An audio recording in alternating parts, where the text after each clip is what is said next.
Welcome to Off the Wall.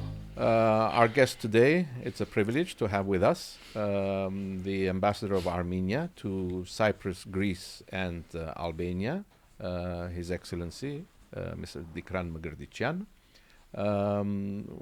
His visit to Cyprus coincides with a change of status, which doesn't happen very often. We are very pleased to be informed that Armenia will be appointing a new and for the first time a resident ambassador to Cyprus. So Ambassador Mkrthchyan will remain resident in Athens with the responsibilities covering Greece and Albania. Mr. Mkrthchyan, welcome back. Thank you very much, Masis, for hosting me again. Nice to see you again. Do tell us, we have a new ambassador for Cyprus. For Cyprus, this is a historic event, and we will be seeing a fresh face, Mrs. Ina Torkomian, who I understand is a career diplomat, with the past few years working as head of public diplomacy in the foreign ministry in Yerevan. In addition to other diplomatic postings that she's had in the past. So considering that you are leaving your Cyprus post and focusing more on Greece, Albania, what do you think this could mean for Cyprus, Armenia? Let me emphasize that this is a long overdue development, actually. Because we have been talking about or discussing about the necessity of Armenia's presence in Cyprus on an ambassadorial position with an embassy, resident embassy, for 3 decades. Yes. A lot of my colleagues in the ministry, even long before I was a member of the diplomatic community in Armenia, or a member of the Ministry of Foreign Affairs staff, long before that, many of my colleagues had been discussing and talking about the necessity of Armenia having an embassy, residence embassy in Cyprus. And I know that this has been talk in the corridors of the Ministry of Foreign Affairs of Cyprus as well, regarding reciprocation in Armenia. And fortunately, over the last few years, the recent years, these talks were accelerated and got materialized thanks to the agreement between the two ministers of foreign affairs of Cyprus and Armenia. And I'm very happy that I also was as much contributing to this as possible. And it happened. Cyprus appointed an ambassador who has been in Armenia for already, I think, 4-5 months. Mr. Mavros was appointed September, if I'm not mistaken. Exactly. And then just recently, my colleague, career diplomat, a friend, Ms. Torgomian, she was appointed as ambassador to Cyprus, and she'll be arriving, I think, in the coming few weeks. And she will proceed from where we have, in a way, left our work, but on a new, on a new basis, completely fresh basis, with a different status, a much more enhanced status, and this was a necessity. This was a necessity, as I say, long overdue. Cyprus has been a very close friend of Armenia and Armenians for centuries. And of course, it was much expected by everybody in Cyprus and in Armenia that this development would be materialized. Yes, well, on a practical sense, there will be, I wouldn't say rapid developments, but we will see things moving faster because having a resident ambassador, you can get things done much faster and going straight to the source. Certainly. And Cyprus being, as well as Greece, where I see that you're very, very active in the Greek political, cultural, and economic scene.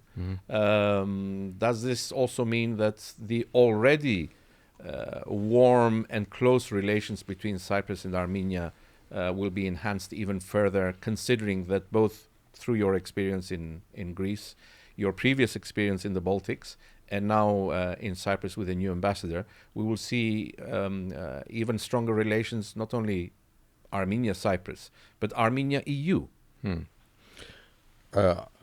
Very interesting question and very important, actually, because Armenia and Armenian-European relations right now are on an historic height, like top level of relations. Never has in the past the level of our relations been so intense and so close, and on a qualitatively, definitely on a very, very high level. On various levels, the developments have matured. Of course, on the political level, it's very important. We have been actively engaged in our cooperation with the EU within the frames of CEPA, the Comprehensive Enhanced Partnership Agreement, which was the framework of our cooperation. But now we are talking already about enhancing this engagement with the new partnership agreement, which has been negotiated. Yes. Having said that, we should also emphasize a few other developments that have happened over the past few years or few months. Very important was, for example, the ratification of Rome Statute, or the Europol or Eurojust agreements. Also, the common area of Armenia's joining of the common aviation area. These are all part of reforms that are sort of requested or demanded by Armenia's EU. been awarded or sort of granted with the European Peace Facility. Very important. Armenia having European EU mission of Armenia monitoring the area, the border areas with Azerbaijan, very important, which has been prolonged for another 2 years. Just recently it was done, and despite the somewhat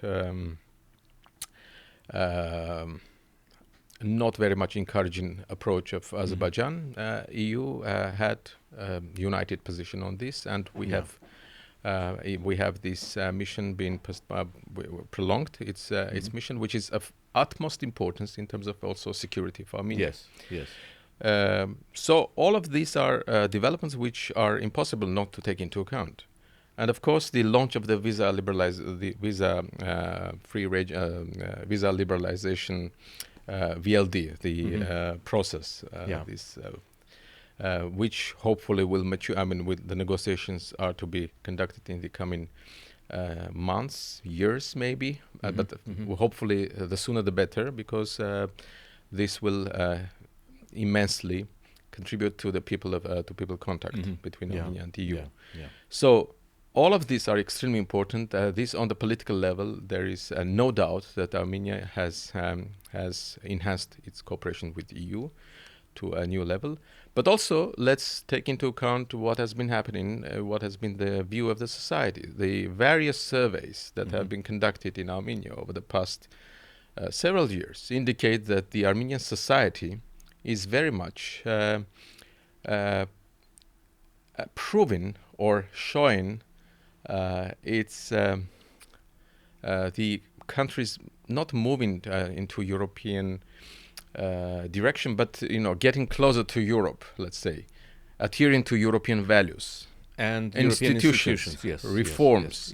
So this is a very clear, very important message, which was reflected in the past few months. There was a civilian initiative launched in Armenia about suggesting the government to launch a process of Armenia's membership in the EU. So the civilian initiative got more than needed signatures. So I think there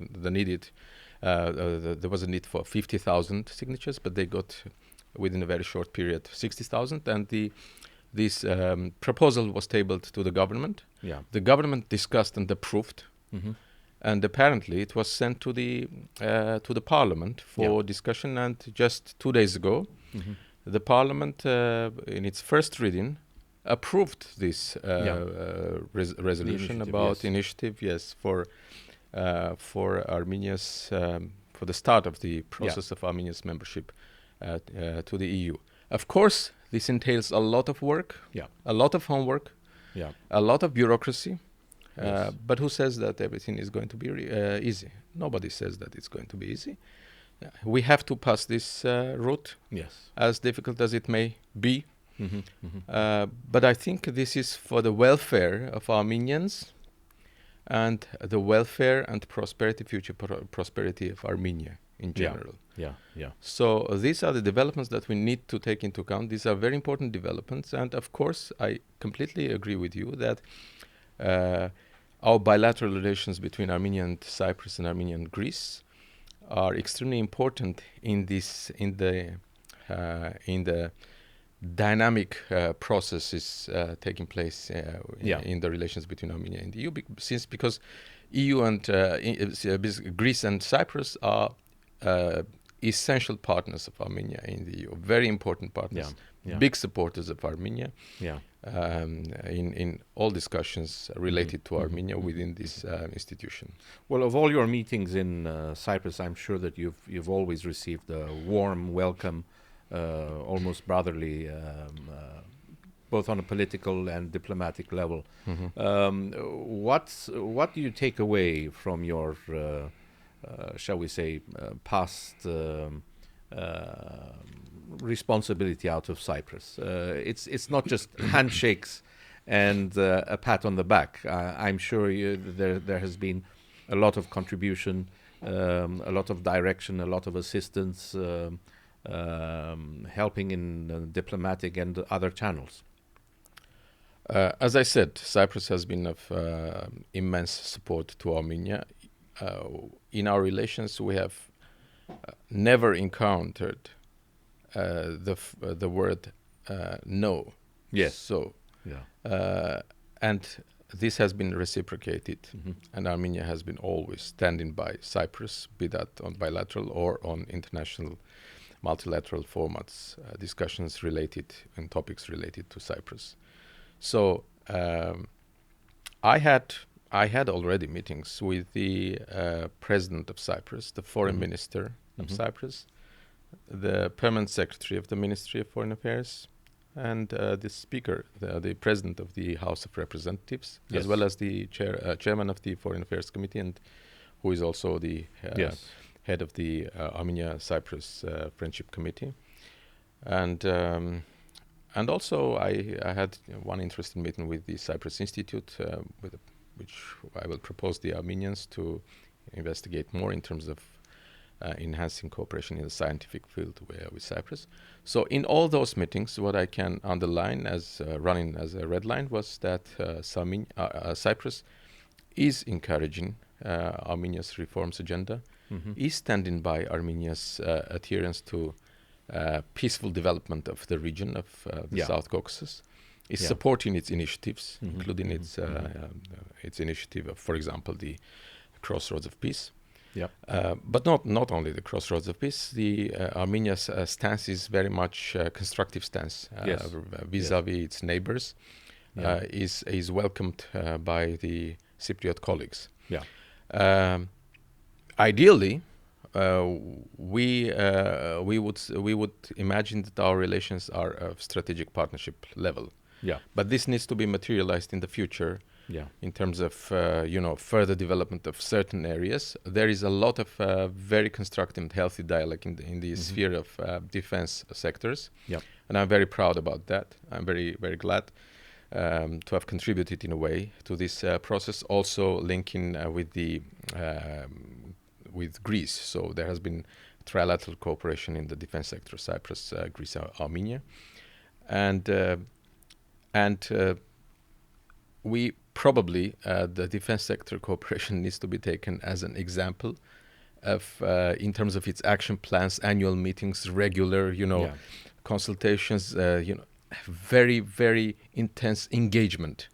This could be taken as an example of and probably projected into other areas, some other areas where we need to work intensely, be that tourism, in which there is a lot of development, by the way.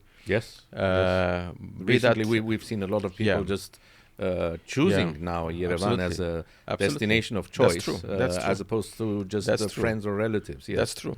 Be that in academic and scientific research cooperation, a lot of huge potential. Cultural. We see. Cultural, of course, cooperation. New technologies. This is something that Cyprus is priding itself in, and also Armenia is very much proud of its achievements in this sphere. So we have a lot that can be that needs to be materialized concretely in terms of meetings, regular meetings, cooperation, action plans, checking of those, the implementation processes, etc. So this needs to be concretely done, as it is done, as I said, in the sector of the defense. Okay. Well, you also mentioned Crossroads of Peace. That's an interesting initiative. However, it could also be considered ironic in the sense that a state in the Caucasus, which is quite fragile, is talking about crossroads of peace. The same way that Cyprus happens to be in the Eastern Mediterranean. Cyprus has its own issues. However, Cyprus is also located in a very volatile region in itself. So can you very briefly just tell us about the philosophy behind the Crossroads of Peace? This idea, the idea of the project of Crossroads of Peace, was proposed by the Prime Minister of Armenia in Tbilisi in October in 2023. In Tbilisi. There was a forum, Tbilisi Silk Road Forum, and the Armenian Prime Minister made such a proposal. So the philosophy of this project is that the region, instead of being a hotbed of conflicts, disagreements, wars, and suffering, has the potential of becoming a region, an area, a zone of cooperation, economic cooperation, peaceful engagement, opening of transport routes, be these railways, pipelines, electricity lines, all the the entire communication roads that are running through in the region are basically intersecting in Armenia. Armenia is in the in the center of the region, and artificially circumventing Armenia just because there are some disagreements, or let's say, or hostility towards Armenia, is not helping at all in making the region something of a peace or cooperation. Therefore, Armenia's proposal is to follow this trajectory of cooperation, economic cooperation, which would also contribute largely to peaceful understanding between the countries and cooperation between the countries. Now, Armenia has no disagreements or problems with its two neighbors, with Iran and Georgia. We have had traditionally very close relationships, and the borders are still continuing to be closed with Turkey, and borders with Azerbaijan need to be still fully demarcated, and peace agreement needs to be signed. Where are we on that Armenia-Azerbaijan talks? So I'll jump on that. Yeah. So Armenia proposes that let's welcome this initiative, the Crossroads of Peace, and contribute to not only the regional development, but it will become sort of a juncture for the bigger international crossroads. Running from further east, coming from India, from China, all the way going to the west through the Caucasus region, to the west, to Europe or to the Mediterranean, and from the south, when we are talking about the Gulf, Persian Gulf countries, running all the way to the north, to Europe or to Russia, or so through Georgia, through Armenia and Georgia, of course, we're talking about this line. Yes. So the potentials of the crossroads, if they are realized, if they are embraced, if the idea is embraced by all countries, are immense. Yes. Thankfully, there has been there has been a lot of positive sort of reaction to it, including, by the way, from Greece and Cyprus. Yes. And Georgia and Iran have also reacted positively. So we need to ultimately persuade our colleagues especially in the East, and of course Turkey can be of utmost importance in this. Once everybody agrees, this will be a great idea which can be implemented. But let's see how we progress in terms of our of the peace agreement that which is being negotiated between Armenia and Azerbaijan, as you asked now. So I will immediately jump on that. Regarding the peace agreement, what we have right now is that there is apparently a draft agreement which has been negotiated over the past few years.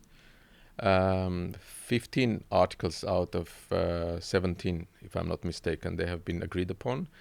2 articles are not yet finalized. Armenia has sent its version of these articles to Azerbaijan a couple of months ago. We haven't had yet answers from Azerbaijan. Yeah. So this is where we stand roughly. Of course, also very important is that the delimitation and demarcation commissions from both sides, from Armenia and Azerbaijan, they are meeting, and there is a work going on in this sphere. A lot needs to be done because only a very small part of the border has been demarcated in the northeastern part. So plus there is also the presence, as you mentioned earlier, of EU observers. Which contributes to giving but unfortunately, a general positive image. Yes, it does, but unfortunately, we have heard from Azerbaijani side sometimes very aggressive and hostile reaction to this mission, which raises eyebrows, because because clearly recently the Prime Minister of Armenia wrote an article, and one of the questions that he posed to himself and then answers, is Armenia going to attack Azerbaijan? Yes. Of course not. Yes. Of course not. No one reasonable can even think that Armenia would be attacking Azerbaijan, and the Azeri attitude of questioning European missions, observers missions, existence within the territory of Armenia is raising a lot of questions, because the mission is not doing anything against Azerbaijan. The mission is simply contributing to the safety and security of the borders between Armenia and Azerbaijan. They are neutral. They are not working for Armenia or for Azerbaijan or against Armenia or against. Exactly. So there is not that exclusivist agenda. It's rather engaging, and we would have it would have been better if there was a similar mission, for example, in Azerbaijan. And initially, as much, if I'm not mistaken, Azerbaijan, right in the beginning, Azerbaijan agreed to hosting such a mission in 2022 when it was proposed, but then it backtracked. But this is not the most important thing. The most important thing is the political will. Yes. Confidence building. Yes. Whether Azerbaijan will find in itself strength enough to move forward, normalize relations with Armenia, sign the peace agreement, put aside its aggressive, hostile rhetoric. Very much worrying, because especially since the New Year and the New Year message of the president, and then later on in his interview to media, we heard very, very alarming. Once again, actually, because for some time there was more or less refrained, language vis-a-vis Armenia, but then once again we heard very hostile and aggressive rhetoric with territorial claims towards Armenia, questioning Armenia's integrity and sovereignty and territorial integrity, and interpreting historical events in their very imaginative way, Yes. completely unconnected or disconnected from the realities. It's not constructive. And It's not constructive. history. Yeah. So this kind of rhetoric and constantly threatening Armenia is not constructive. It's not going to help. Yeah. Yeah. You don't choose neighbors. You have the neighbors. You have to coexist and cooperate. And Armenia's stance is not to reciprocate in terms of this polemics, not to counter argue that there are so many counter arguments that can be put forward we can have a series of such podcasts, and we won't finish with that in terms of discussing the how Azerbaijan was originated and how it developed, etc. But this is not our business.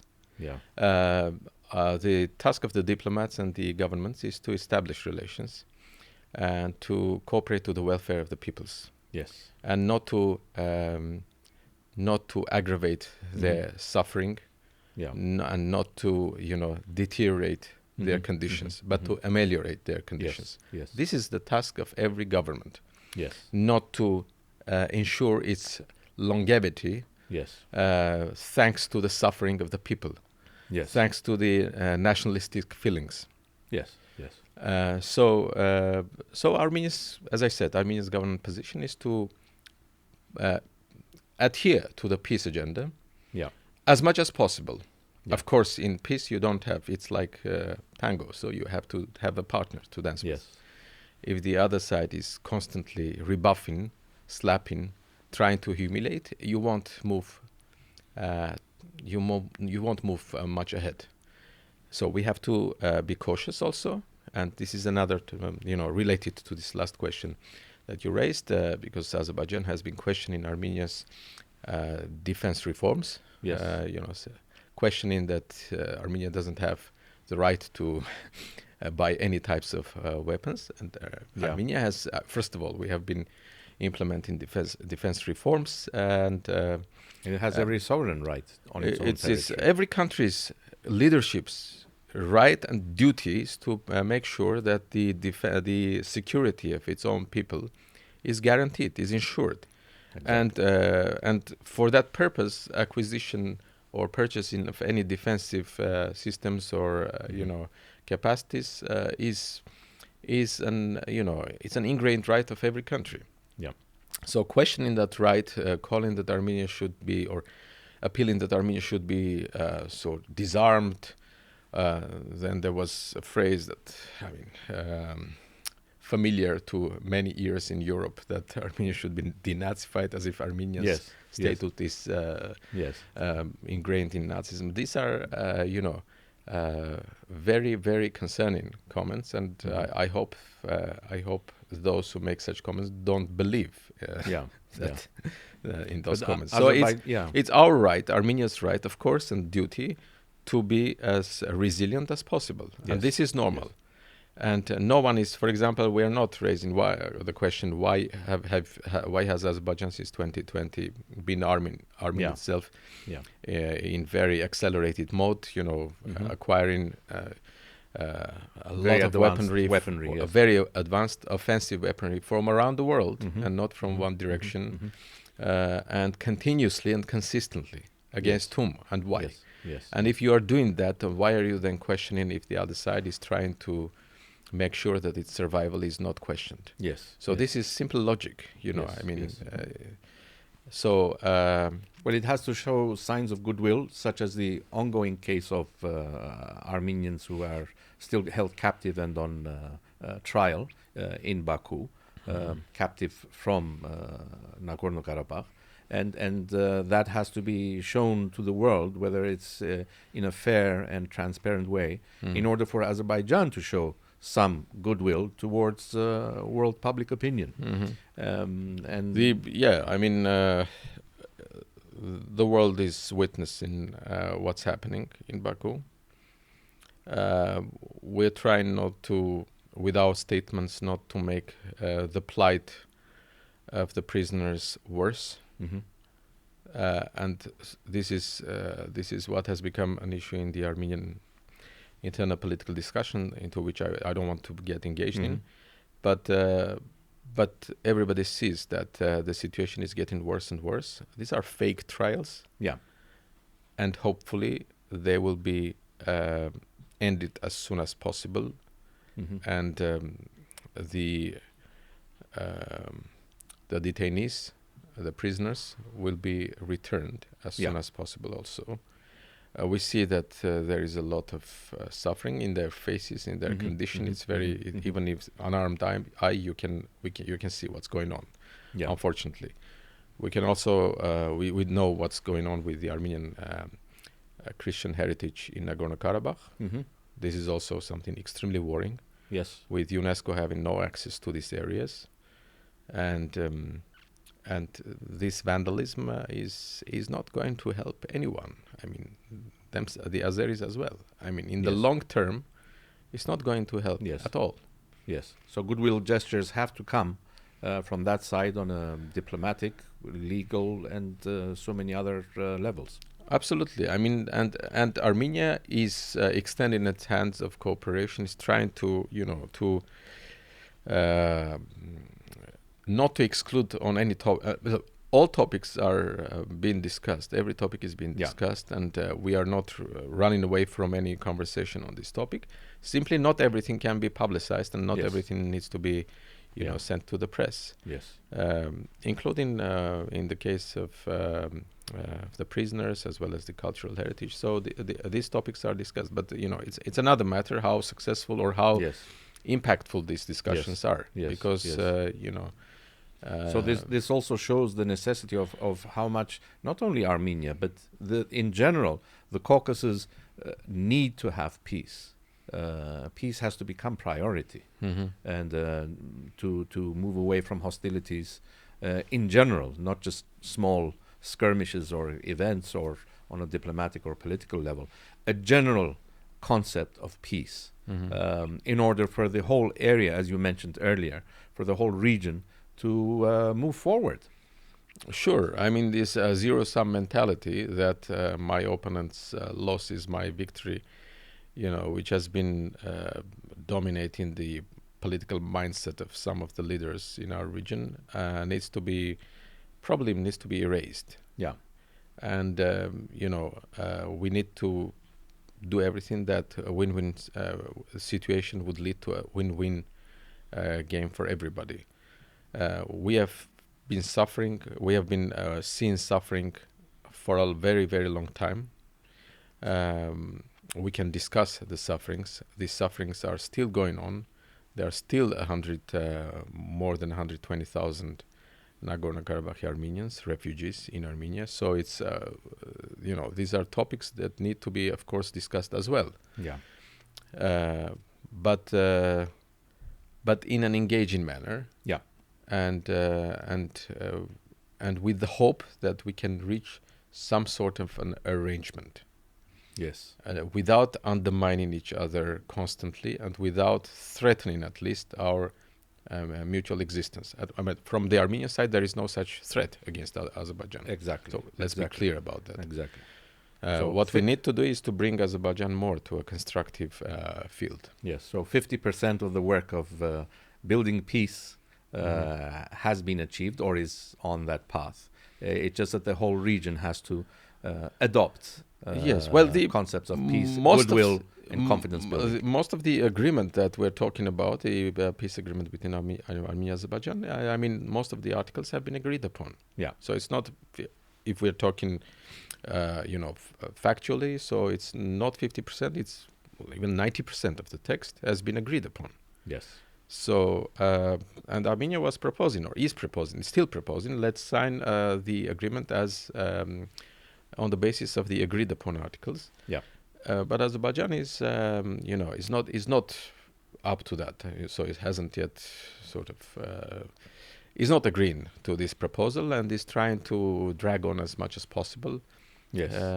Let's see. I mean, it's an ongoing process. I cannot comment too much because I'm not involved in these negotiations personally. But a lot of the burden falls on the growing diplomatic community of Armenia, yes, sure, which is what Armenia needs to have a stronger voice Sure. within the EU, Yes. within So, the rest of yes, the world. and our task, as I mean, in this case, my task here is to enhance Armenia-Cyprus relations and to continue this work with the Yeah. Greek side also, which Yes. which has been progressing, and I hope that the results are good or will be good. Let's see. This is a continuous work, and at no point in our career we are saying that that's it, that's sufficient. It's never sufficient. The diplomatic relations is a process, or are a process which are built on constantly by on your successors' work and on and adhering to or giving it, passing it to the successors. So the predecessors, successors. This is Yes. a process. It's a long process. It's an ongoing process. It's an ongoing Yes, process. You have to take into account what you have gotten, and you have to also pass on what you have done to your successors. This is part of our work. Well, 2025 will be interesting, to say the least. Hopefully it'll be a year of developments and progress in many areas, as many as possible. Your Excellency, once again, thank you very much for being with us and for this very informative talk. Thank you very much once again for hosting me, and looking forward to seeing you again.